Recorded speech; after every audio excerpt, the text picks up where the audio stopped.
Hello, English learners. Welcome back to EnglishPod. My name is Marco. And my name is Catherine, and today we've got a very, very useful lesson for all of you out there. That's right. We're bringing you part 2 of the What If series, which is a small series. Small, and it is kind of grammar focused, but it's very, very important because you often want to talk about things that don't happen. We're calling these hypotheticals or conditional statements. Right. So there are many different types of hypotheticals or conditional statements. So today we're going to be looking at the third conditional, which is probably the hardest one because it uses a little bit of a complex grammar structure. It's complex, and we're actually talking about things that did not happen and that will not happen, right? It's impossible to change. It's impossible to change these because there are things that would have happened in the past but didn't. Wow, that sounds confusing. Why don't we listen to the dialogue for the first time, and then we'll be back to look at some phrases first.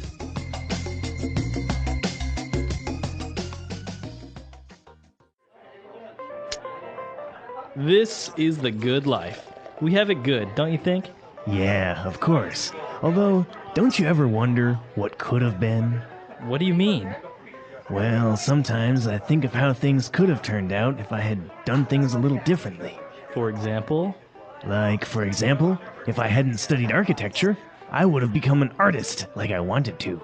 I see. Yeah, now that I think of it, I wouldn't have gotten married if I hadn't moved to this town and met Sally. You see, everything happens for a reason. We wouldn't even have met if I hadn't been in that car accident 10 years ago. Well, I have no regrets. I'll drink to that.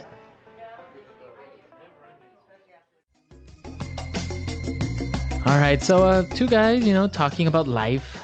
I imagine these guys as being, middle age or a little bit older, sitting on a porch, drinking a beer, talking about what could have been. Yeah, exactly. They're kind of thinking about the past and the decisions they have made. Yeah, exactly.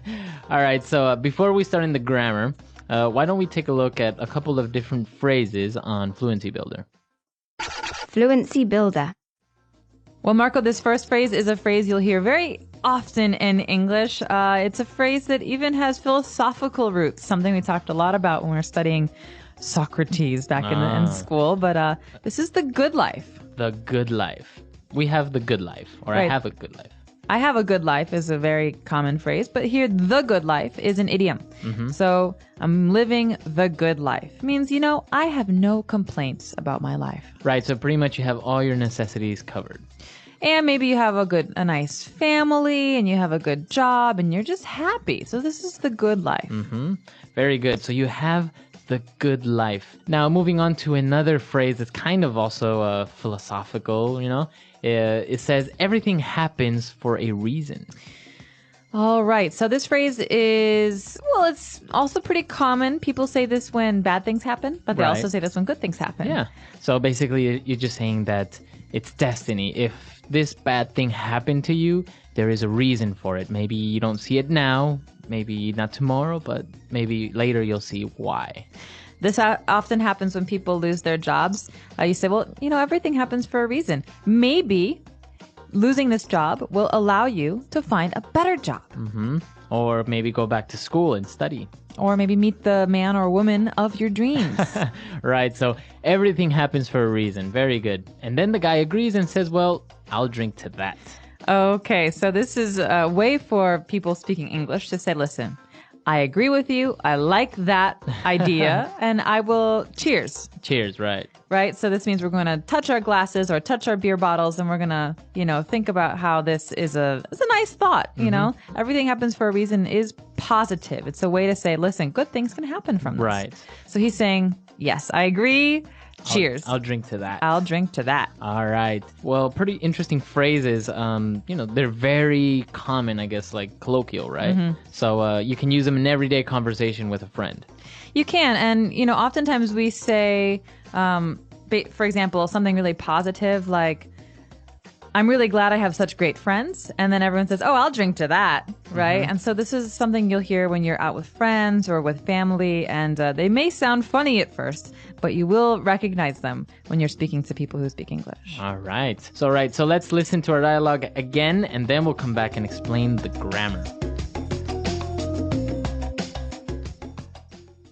This is the good life. We have it good, don't you think? Yeah, of course. Although, don't you ever wonder what could have been? What do you mean? Well, sometimes I think of how things could have turned out if I had done things a little differently. For example? Like, for example, if I hadn't studied architecture, I would have become an artist like I wanted to. I see.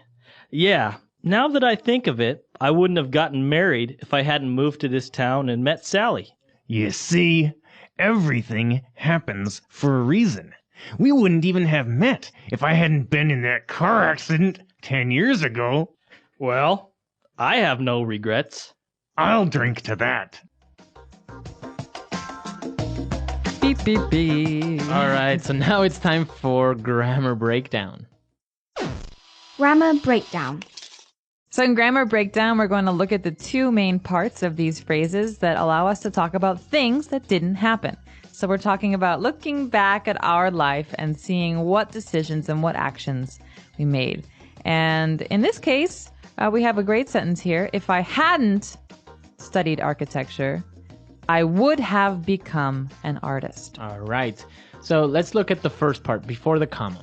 If I hadn't studied architecture. So now we have the conditional if. So Marco, big question. Did he study architecture? He did. He did. So if I hadn't studied architecture, it means I did study architecture.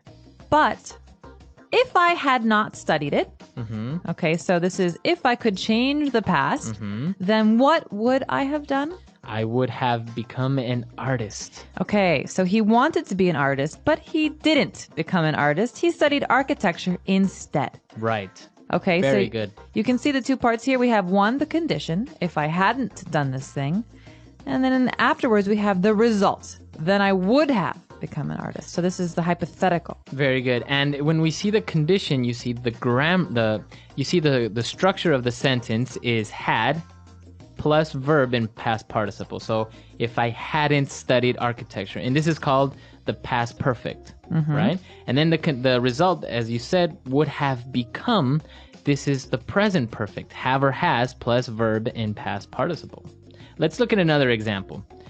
I wouldn't have gotten married if I hadn't moved to this town. Okay, so we've got the same idea here, but we've got it flipped. We've got these two parts in different places. And so he's pretty much saying, if I hadn't moved to this town, then I wouldn't have gotten married. But what did happen? He did move to this town, and he did get married. Exactly. So then, yeah, like you say, he changed the condition, and you can do this. You can put the condition in the beginning or at the end. And again, the structure is the same. I would have gotten married, right? Have gotten, this is present perfect, have or has, depending on the subject, plus the verb in past participle. And then the past perfect or the condition, had plus verb in past participle, hadn't moved to this town. All right? That's a lot of grammar. It's a lot of grammar, but it's very easy once you just start using it. Don't think too much about, okay, what do I do here? Just, if you get the rhythm and you start using it in the same way, then it kind of comes out naturally. And if you make a little mistake, there's not a big deal because even we do it, Exactly. Well, let's try a couple of examples off the top of our heads. First of all, if I hadn't moved to China, I wouldn't have learned Chinese. Very good. So you did move to China and you did learn Chinese. Exactly. So your turn. All right. If my parents hadn't spoken Spanish to me when I was a kid, I wouldn't have become fluent in Spanish. Okay, so your parents did speak Spanish to you, and you did become fluent in Spanish, yes. So not bad. Right. As you can see, you can use it not only to think about things in the past that you can't change anymore, but just also, kind of remember or say, if this hadn't happened, the result.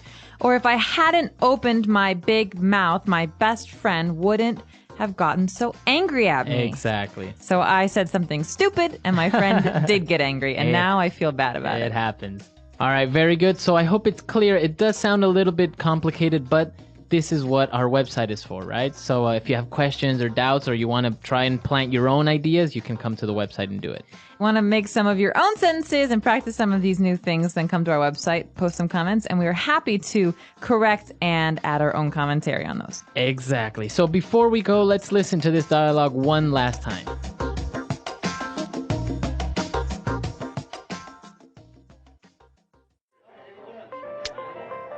This is the good life. We have it good, don't you think? Yeah, of course. Although, don't you ever wonder what could have been? What do you mean?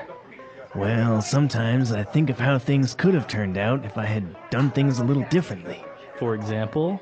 Like, for example, if I hadn't studied architecture, I would have become an artist like I wanted to. I see. Yeah, now that I think of it, I wouldn't have gotten married if I hadn't moved to this town and met Sally. You see, everything happens for a reason. We wouldn't even have met if I hadn't been in that car accident 10 years ago. Well, I have no regrets. I'll drink to that.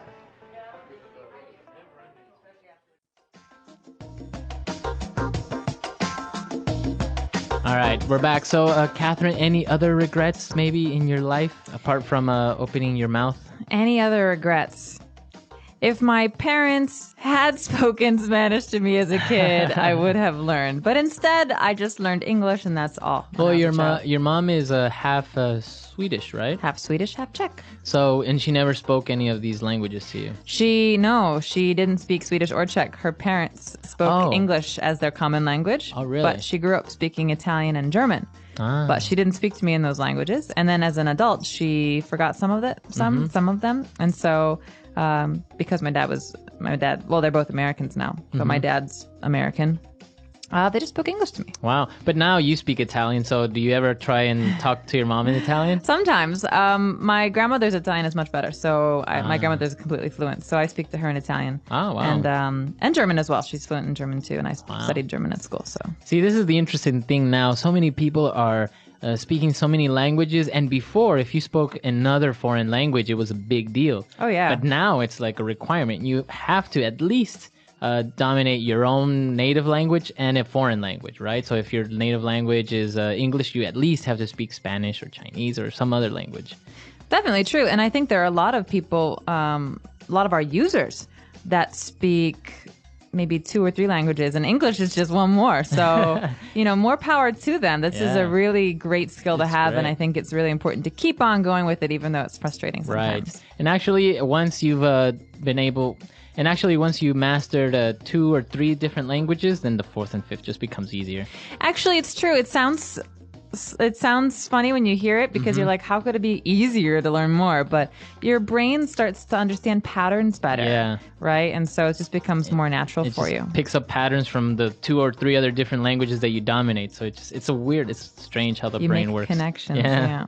All right, guys. So that's all for today. Be sure to visit our website, EnglishPod.com. As we said, any questions or comments, or you want us to correct your grammar of this lesson, you can visit us there, and we'll see you guys next time.